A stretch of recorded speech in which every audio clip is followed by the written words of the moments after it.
ಒಂದು ಕಡೆ ಚಾಮರಾಜನಗರದಲ್ಲಿ ಜಿಂಕೆಯ ಬೇಟೆಯಾಡಿದ್ದಾರೆ, ಆ ಕಾರಣಕ್ಕಲ್ಲಿ ಎನ್ಕೌಂಟರ್ ಆಗಿದೆ ಅಂತ ಹೇಳಿ ಸುದ್ದಿ ಇದೆ.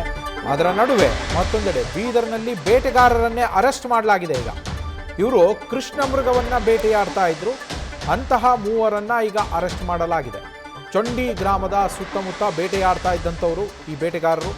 ತಡರಾತ್ರಿ ಗುಂಡಿನ ಸದ್ದು ಕೇಳಿ ಬರ್ತಾ ಇದ್ದಂತೆ ಚೊಂಡಿ ಗ್ರಾಮದ ಗ್ರಾಮಸ್ಥರೇನೇ ಇವರು ಬೆನ್ನು ಬಿದ್ದಿದ್ದಾರೆ. ಯಾರದು ಗುಂಡು ಹೊಡೆದಿದ್ದಿಲ್ಲಿ ಅಂತೇಳಿ, ಬೇಟೆಯಾಡಕ್ಕೆ ಬಂದವರು ಯಾರು ಅಂತೇಳಿ. ಬೇಟೆಗಾರರ ಬಗ್ಗೆ ಜನವಾಡ ಪೊಲೀಸರಿಗೂ ಕೂಡ, ಆ ಠಾಣೆಯ ಪೊಲೀಸರಿಗೂ ಕೂಡ ಗ್ರಾಮಸ್ಥರು ಮಾಹಿತಿಯನ್ನು ಕೊಟ್ಟಿದ್ದಾರೆ. ಚೊಂಡಿ ಗ್ರಾಮಸ್ಥರ ಮಾಹಿತಿಯ ಬೆನ್ನಲ್ಲೇ ಅದನ್ನು ಆಧರಿಸಿ ಸ್ಥಳಕ್ಕೆ ಪೊಲೀಸರು ದೌಡಾಯಿಸಿ ಬರ್ತಾರೆ. ಈ ಸಂದರ್ಭದಲ್ಲಿ 6 ಜನ ಬೇಟೆಗಾರರು ಇರ್ತಾರೆ. ಅದರಲ್ಲಿ 3ರನ್ನ ಈಗ ಅರೆಸ್ಟ್ ಮಾಡಲಾಗಿದೆ. ಅದರಲ್ಲಿ 2 ಹೈದರಾಬಾದ್ ಮೂಲದವರು, ಮತ್ತೊಬ್ಬ ಕಲಬುರಗಿ ಆತ. ಈ 3ರನ್ನು ಕೂಡ ಅರೆಸ್ಟ್ ಮಾಡಲಾಗಿದೆ. ಹಾಗೆ ಬೇಟೆಗೆ ತಂದಿದ್ದಂತಹ ಬಂದೂಕು, ವಾಹನದ ಸಮೇತವೇ ಅವರನ್ನ ವಶಕ್ಕೆ ಪಡೆಯಲಾಗಿದೆ. ಈ 3 ಸಿಕ್ಕಿಬಿದ್ದಿದ್ದಾರೆ. ಇನ್ನ 3 ಏನು ಎಸ್ಕೇಪ್ ಆಗಿದ್ದಾರಲ್ಲ, ಅವ್ರಿಗೋಸ್ಕರ ಶೋಧ ಕಾರ್ಯ ನಡೀತಾ ಇದೆ. ನಮ್ಮ ಬೀದರ್ ಪ್ರತಿನಿಧಿ ಶಿವಾನಂದ್ ಫೋನ್ ಸಂಪರ್ಕದಲ್ಲಿದ್ದಾರೆ. ಶಿವಾನಂದ, 3 ಬೇಟೆಗಾರರನ್ನ ಅರೆಸ್ಟ್ ಮಾಡಿರುವಂಥದ್ದು, ಕೃಷ್ಣ ಮೃಗ ಬೇಟೆಯಾಡಿದ್ದಾರೆ.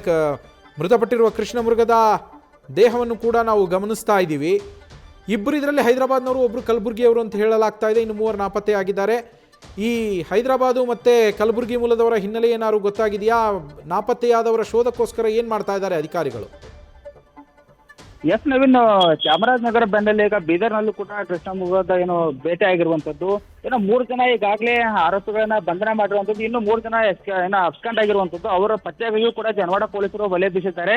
ಅವ್ರ ಗುರುತು ಪತ್ತೆಗೆ ಕೂಡ ಮಾಹಿತಿ ಕಲೆ ಆಗ್ತಾ ಇರುವಂತದ್ದು. ಈಗಾಗಲೇ ಆ ಒಂದು ಸ್ಥಳಕ್ಕೆ ಬೀದರ್ ತಾಲೂಕಿನ ಚೊಂಡಿ ಗ್ರಾಮದ ಅರಣ್ಯ ಪ್ರದೇಶ ಏನಿದೆ, ಆ ಸುತ್ತಮುತ್ತಲು ಈ ಒಂದು 6 ಜನ ಸೇರಿ ಬೇಟೆಗಾಗಿ ಬಂದಿದ್ರು ಎನ್ನುವಂತ ಮಾಹಿತಿ ಈಗ ಲಭ್ಯ ಇರುವಂತದ್ದು. ಹೀಗಾಗಿ ಜನವಾಡ ಪೊಲೀಸರು ಆ ಒಂದು ಸ್ಥಳಕ್ಕೆ ಭೇಟಿ ನೀಡಿ ಆರೋಪಿಗಳನ್ನ ಕೂಡ ಬಂಧಿಸಿದ್ದಾರೆ. ಇನ್ನುಳಿದ 3 ಆರೋಪಿಗಳಿಗಾಗಿ ಈಗಾಗಲೇ ಶೋಧ ಕಾರ್ಯ ಮುಂದುವರೆದಿದೆ. ಈಗಾಗಲೇ ಕೃಷ್ಣ ಮೃಗವನ್ನ ಕೊಲೆ ಮಾಡಿರುವ ಗುಂಡಿಕ್ಕಿ ಹತ್ಯೆ ಮಾಡಿರುವ ಹಿನ್ನೆಲೆಯಲ್ಲಿ ಅವರ ವಿರುದ್ಧ ಈಗಾಗಲೇ ವನ್ಯಜೀವಿ ಸಂರಕ್ಷಣಾ ಕಾಯ್ದೆಯಡಿ ಪ್ರಕರಣ ಕೂಡ ದಾಖಲಾಗಿರುವಂತದ್ದು.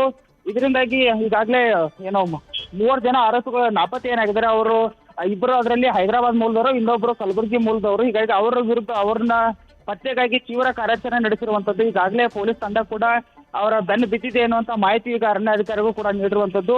ಈ ಕುರಿತಾಗಿ ಅರಣ್ಯ ಅಧಿಕಾರಿಗಳು ವನ್ಯ ಸಂರಕ್ಷಣಾ ಜೀವಿ ಕಾಯ್ದೆಯಡಿ ಪ್ರಕರಣ ದಾಖಲಿಸಿಕೊಂಡು ತನಿಖೆ ಕೂಡ ನಡೆಸ್ತಾ ಇದ್ದಾರೆ. Naveen, thank you Shivanand.